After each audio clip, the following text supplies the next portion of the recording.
রাধে রাধে বন্ধুরা, তোমরা সকলে কেমন আছো? নিশ্চয়ই ভালো আছো। তোমাদের সকলের জন্য রইল অনেক অনেক শুভকামনা। আজকে বলবো জ্ঞানী, যোগী ও ভক্তের মধ্যে শ্রেষ্ঠ কে এবং কেন। প্রথমে বলি ভক্তি যোগী কাকে বলে।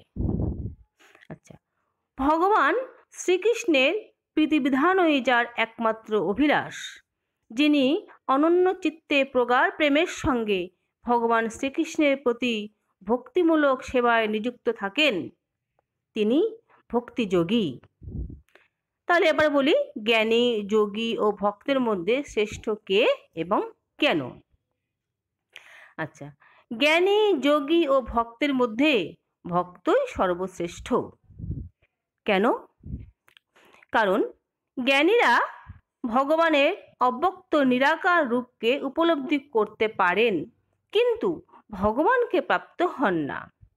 যোগীরা ভগবানের আংশিক প্রকাশ পরমাত্মা রূপে ভগবানকে হৃদয়ে দর্শন করে, কিন্তু ভগবানের সঙ্গে ভাবের ততটা আদান প্রদান করতে পারেন না।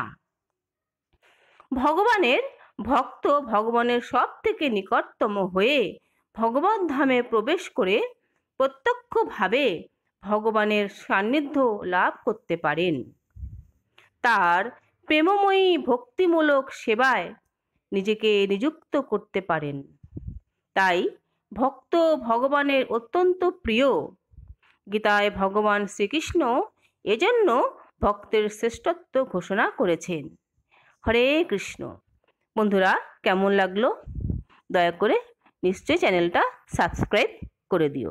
ধন্যবাদ।